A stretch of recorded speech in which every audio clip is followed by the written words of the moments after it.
We're going to do grappling, but I just want to do it off the throw first, and then we'll do the same technique from off the takedown and then off of a cross body.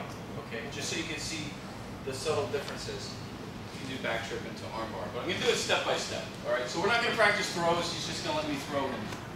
When I do takedown Taiga, I want to control the arm that I'm going to arm bar, which is usually this one, the one he's grabbing me with over here, right? So when I do my back trip, right, I'm immediately here. You see, I immediately went to hug his arm. And the first thing I do is lock it up here. Now look at the rules, right?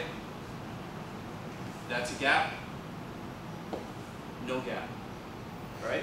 Now look at my figure four. This is a proper figure four. Only your hand should be sticking out, not your forearm. You need the smallest part of your body in there.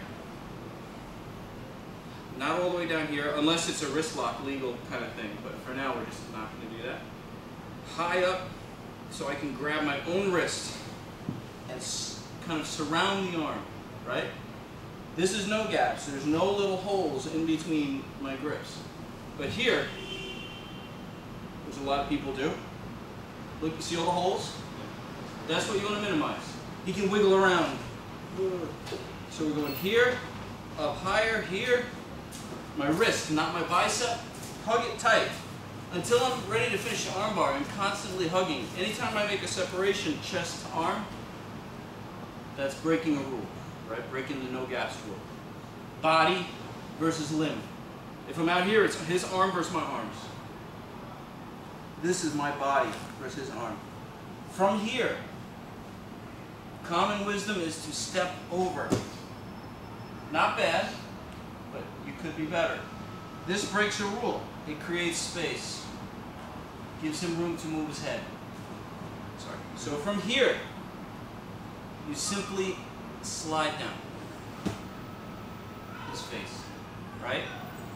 Foot against his back. You're posting your shin against his back. What I should be doing is, with my leg here, is controlling his neck. Right? Pushing against his neck. See how he wants to move? There should be no space. Just like when we're in mount and all that other stuff.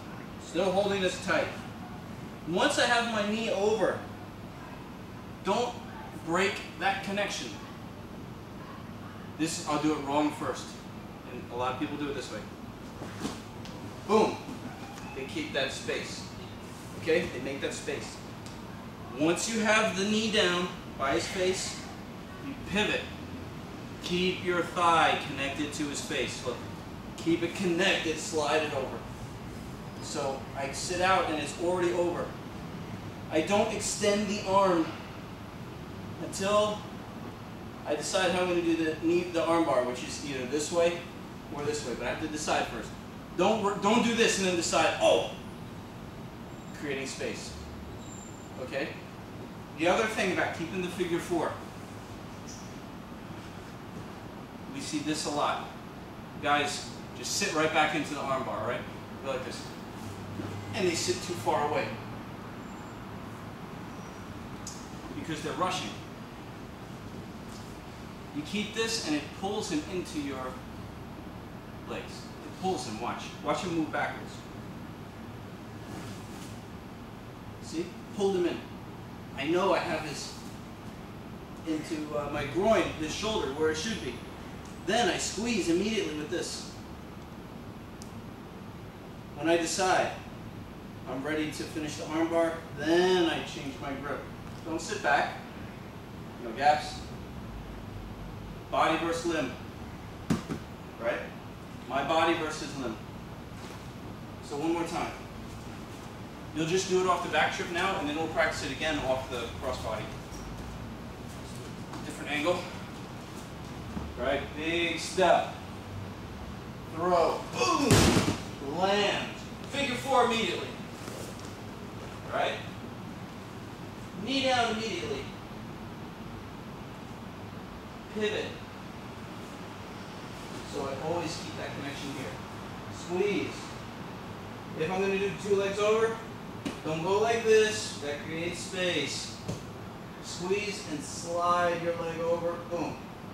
finish. Body versus limb, you all know thumb up. You should be tapping before your back hits the mat. He's going for an arm bar. Right, he's attacking this arm. The first thing I should be doing is grabbing my bicep. This bicep. Go. And then getting this hand ready to go under his leg. Boom. So now I can lock my arms down tight. Relieve some pressure on my face. And my hand that he's attacking is locked in. And I minimize the gaps. Right? This is the best defense. For buying you time. It won't last you forever, but it gives you time to bridge and stack and do all the things you need to do. Right? Boom! First thing I should be doing is this. Grabbing my arm. Getting ready, right? I want to do this. I want this to be in between his leg and my head. But if we do this technique correctly, he'll scrape it off. And I won't be able to get it inside for my defense. If I start getting inside, he just controls my neck more. Yeah. Alright? It's how you learn a basic thing. But what I see in tournaments is that people develop a habit of coming up. They want to hop from position to position so they get points or this or that or whatever. It's no good. But when you do it, let's say I'm attacking this arm, and I hop up to go to the arm bar, I'm giving him a chance to defend. Right? Anytime you create space, you give a chance to defend. Now watch. Same arm bar, the way that, from the ground, the way that we just did it. North-south, I've got his arm in my head. He'll try and defend if he gets the chance.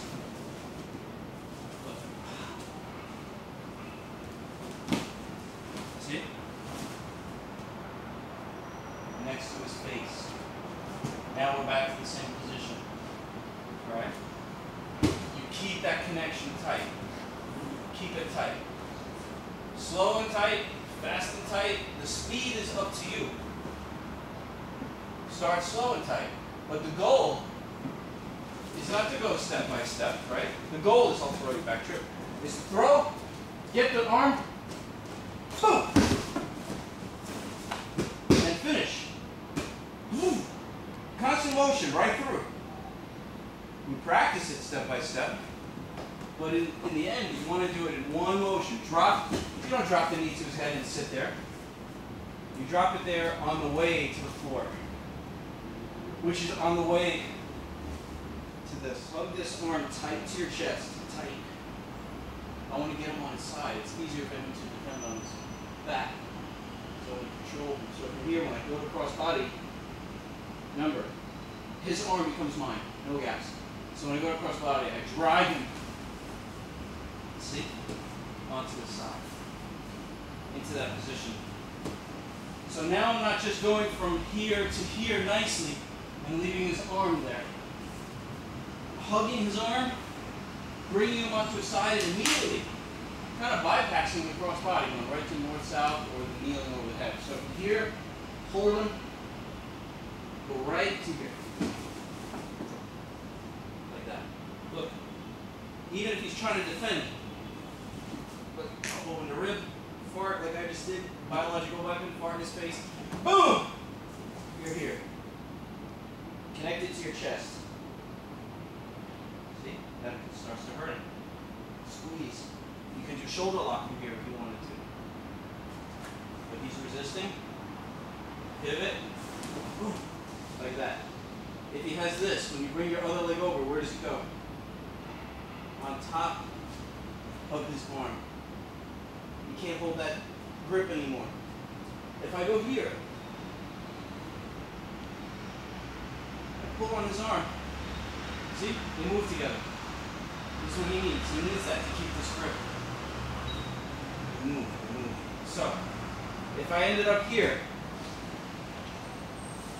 and he's got that grip, you put this leg on top of his arm.